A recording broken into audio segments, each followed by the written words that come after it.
guys! Welcome back to my channel. This is Jovi and welcome back to Jovi's video.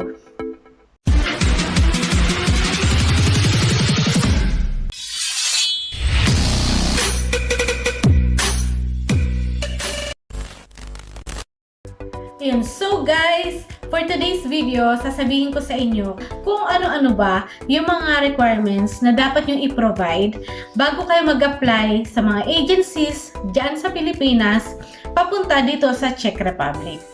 Bago ko sabihin isa-isa kung ano yung mga basic requirements, magbibigay muna ako sa inyo ng tip.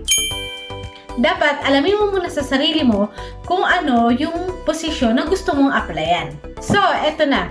Siyempre, unang requirement, pangunahing requirements papunta dito ay ang passport. Yan yung number 1 na requirements. Papunta sa ibang bansa, pa-abroad, kahit mag-tour ka, kahit anong purpose of travel mo, talagang passport ang number 1 kailangan. Pero tip ko sa inyo, kung mag-a-apply kayo papunta dito sa Czech Republic, dapat ang passport nyo ay valid more than 1 year. Kapag ang passport nyo is kakakuha nyo lang, magkaka-release lang, at valid pa to ng 2 years, mas okay yon. Kung hindi naman, make sure na valid pa siya na more than 1 year. Like 1.5 year, ganyan. Kung may passport ka na dati at alam mo may expired na to, mas mainam na mag-renew ka na muna para bago or mas mahaba yung validation ng passport mo or 2 years pa. Kung hindi naman, kung valid pa siya ng 1.5 year, pwede naman. Pero kung alanganin na, much better na i-renew mo na siya saka ka mag-apply sa agency. Kasi yung ibang agency, unang hinahanap yan at unang tinitingnan dyan ay yung validation ng passport mo. So, iwas hassle sa mga problema pagdating sa passport. Mas mainam is make sure na walang problema sa passport at mahaba pa yung validation. Pangalawa na dapat mong i-provide kapag mag-a-apply ka na ng trabaho sa agency papunta dito sa Czech Republic. Ito yung NC2 or Certificate of Employment. Pagdating sa mga skilled worker, kung ikaw ay skilled, example, massage therapist ka, or welder ka, or caregiver ka, kailangan po ay may valid NC2 ka, kailangan po valid pa siya. More than 1 year pa, mas mainam. Kung pa-expired na rin po siya, mag-renew na po kayo bago po kayo mag-apply. Or pwede rin naman during application, basta meron na kayong NC2. Kaya lang minsan kasi may mga delayed sa proseso ng pag-renew ng mga NC2.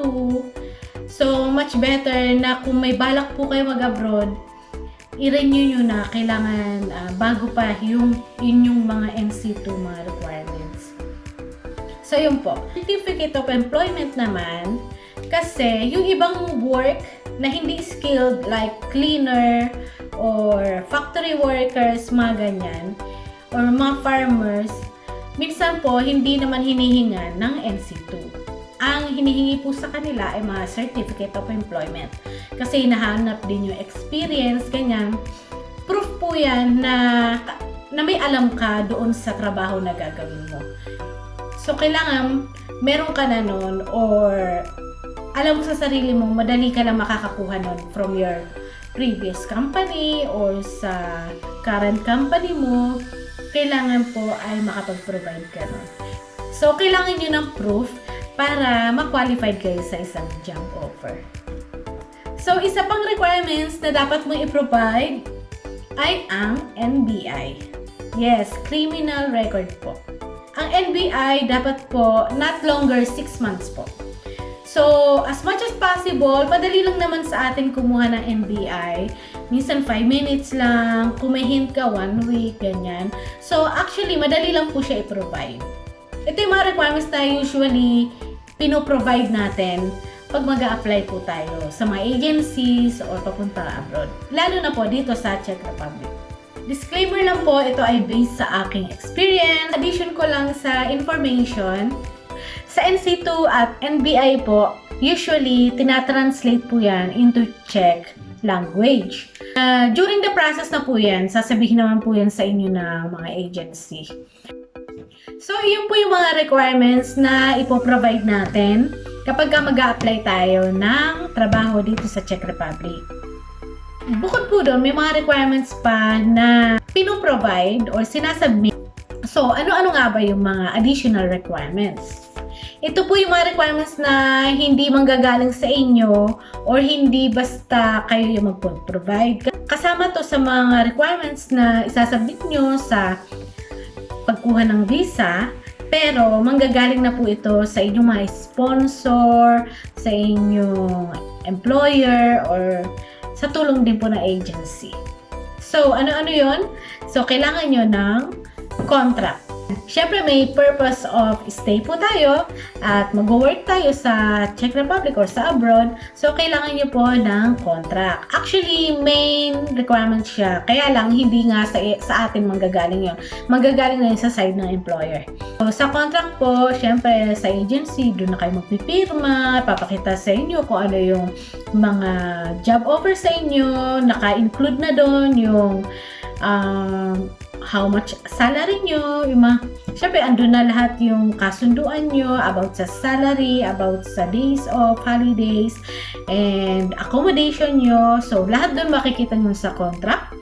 And, magsasign po kayo dun at iyon yung isa sa mga requirements na dadalhin nyo pag nag-apply na po kayo ng visa. Yan. Isa rin pala sa mga requirements na ipoprovide nyo ay yung medical. Pero yung medical po na yon ay by assistance din ng agency. Kasi sila magsasabi sa inyo kung alin yung accredited, tie-up nila ng medical clinic. Ayan, medical clinic. So, doon po kayo pupunta para magpa-medical at malaman po kung fit to work kayo. At kapag nakumpleto nyo na po lahat ng requirements, kukollect nyo na po yan, kukumpletuhin nyo po yan, para iyan po yung dadalhin nyo sa Czech Embassy sa Manila para isubmit for application of visa. At ang process po ng visa or approval ay up to 60 days. Kung tatanungin nyo naman kung magkano yung visa, so ang visa fee naman po for long-term visa or employment visa ay nagko-cost ng 5,000 Czech crowns. Pag kinonvert nyo, as of today po na August 5, 2024, ito po sa peso ay nag-range ng 12,567.69. So, long time ago po kasi na 5 years ago, ganyan, nasa 10 or 11,000 po siya. So, ngayon, syempre, nag-iiba po every now and then ang rate, ang exchange rate. So, as of today po, yun po ay 12,567.69 pesos. Yan. Ipo-provide nyo din po yan kapag ka nag-apply kayo ng visa. Guys, kung meron man akong nakalimutan na requirements, please comment down below. I-check ko, double-check ko kung meron nga akong na-miss na requirement.